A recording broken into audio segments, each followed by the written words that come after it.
I definitely lost more weight this time. I started at like 180 and I went down to like 172. Will quitting sugar for a month or 30 days actually make you lose weight? In this video, I'm going to be diving into the details of sugar and weight loss, as well as interviewing my friend Craig at WheezyWaiter on his experience with quitting sugar for 30 days and what it is that you can actually expect in today's video. Okay guys, if you're new to my channel, my name's Autumn and I'm a certified clinical nutritionist with my master's in nutrition human performance. On my channel, I share with you nutrition tools that actually work so that you can achieve your wellness dreams. So if you have a wellness or weight loss goal in mind, make sure you subscribe. Okay, so sugar.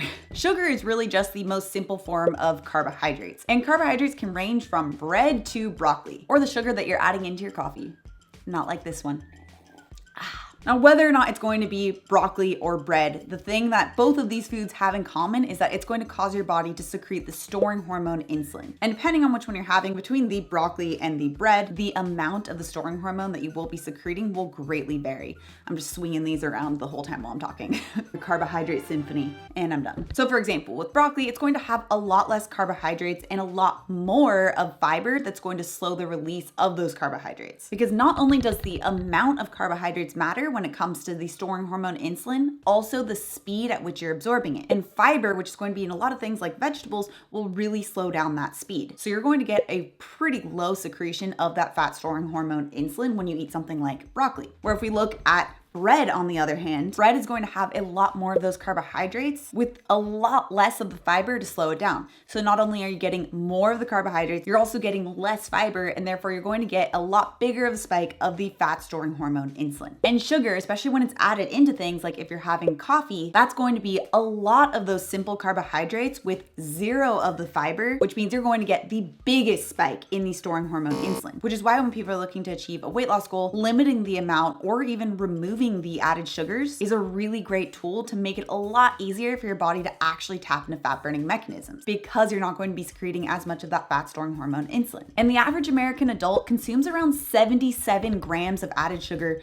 per day. And kids are consuming around 81 grams of added sugar per day. And these sugars can range from things like high fructose corn syrup, honey, maple syrup. Fruit juices are also going to be a form of added sugar. Not to mention the way that sugar is structured, it's designed to make you want to consume more of it and not feel full. This is why so many different manufacturers will add in sugar into their products, not just because they want to make it taste sweeter so that you'll be more likely to buy it, but also because it makes it so that you aren't going to be as full and therefore you will want to consume more. And this is something huge that Craig from WheezyWaiter will bring up about how eating less sugar actually made it so that he felt more full and satiated. But there still is the really real side effect of sugar withdrawal. And yeah, that definitely can last a couple of days because the body's getting used to not getting those constant hits of sugar throughout the day. Okay, but there are a lot of these 30-day zero sugar challenges. I even have my 7-day IF detox where not having added sugars is a really big component of it. So what is it that you can actually expect? What type of results will you actually see? How will you feel? Will you lose weight? I brought on Craig from WheezyWaiter, who's going to share a lot of really great nuggets of information about zero sugar, his experience, the weight loss he had, as well as tips and strategies that you guys can use if you decide to go for a 30-day zero sugar challenge yourself.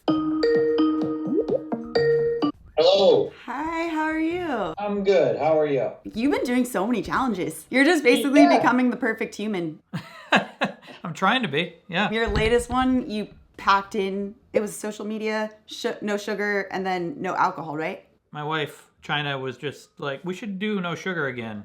And I was like, I was thinking of doing no alcohol. And we were already reducing social media. So we're like, well, let's do all three. And then halfway through, I was like, well, in the evenings, it's hard to find anything to consume anyways. I might as well just do intermittent fasting as well. So then like halfway through, I started doing that too. Did you guys experience a lot of withdrawal type of symptoms? Not as much this time. The first time we did it 2 years ago, day 4 was terrible. I was in a horrible mood. I had no energy. And then gradually I returned to normal, and then probably better than normal. This time, day 5-ish, I pretty low energy, but wasn't nearly as extreme as the last time because I don't think I eat as much sugar anyway now. You know how people talk about how sugar can have that addictive quality? That's probably what it was, or my body was just like, hey, we're not getting the amount of sugar we're used to here, so give us some more stuff. But like my stomach was full, so I couldn't. So what you're saying is that during this experiment, you didn't notice that there was any like magical trick in order to be able to bypass that for you. It was really just pushing through that time period and eventually went away? Yeah, I was kind of suffering through. I guess I'm willing to just suffer a little bit. I guess what else I would do is maybe just make sure I'm getting enough protein, and having more fat, I guess. I definitely notice that I feel better and more full when I have more protein in general. This tip that Craig shared is actually part of the 2 steps I have for how you can actually successfully quit sugar. You can check out that video right here. I think it's really it's mostly just ritual. It's mostly just habit. Just like it's evening time, I just had a meal, now I want a dessert or something. Like I feel like it's just time. Around the time when I would have sugar, that's when I would want sugar. So would you say that when you first did that like iconic sugar challenge that it made it so that you don't crave sugar as much? Yes. I think it slowly kind of wore off after a while, and I brought sugar back, but not as much. It just didn't come back as much. And once I quit, it became less appealing eventually, and a lot of other things just became sweeter. Carrots are super sweet to me. They taste really sweet. Apples, I have an apple every day, or apple and banana usually, and those are just like super sweet now. They're just like a sweet candy.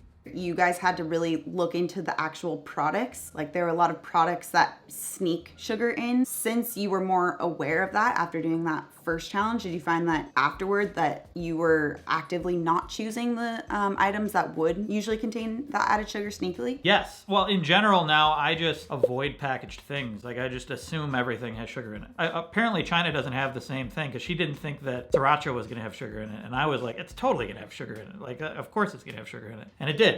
Well, weirdly, like it didn't say it did in the numbers, but then in the ingredients it said sugar.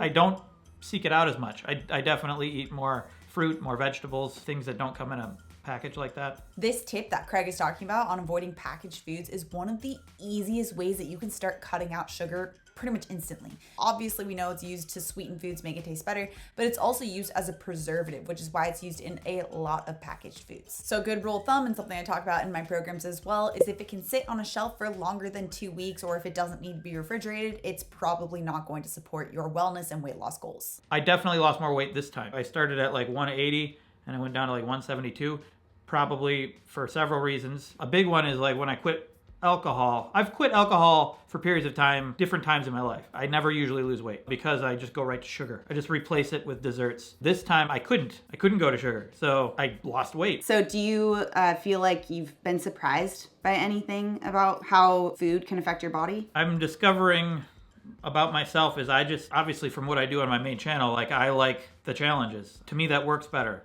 I don't know that it would work better for everybody because I think it could make it too extreme and then you just are turned off by the whole idea. But for me, that's just what works. For me, it's like go all in and then slowly bring it back. But also do it multiple times. So like this is the second time I've done quitting sugar, second time I've done quitting alcohol, at least for YouTube. Every time I do it, I feel like I gradually have just permanent good habits. They get better and better. So it's not like just do it once and then never again.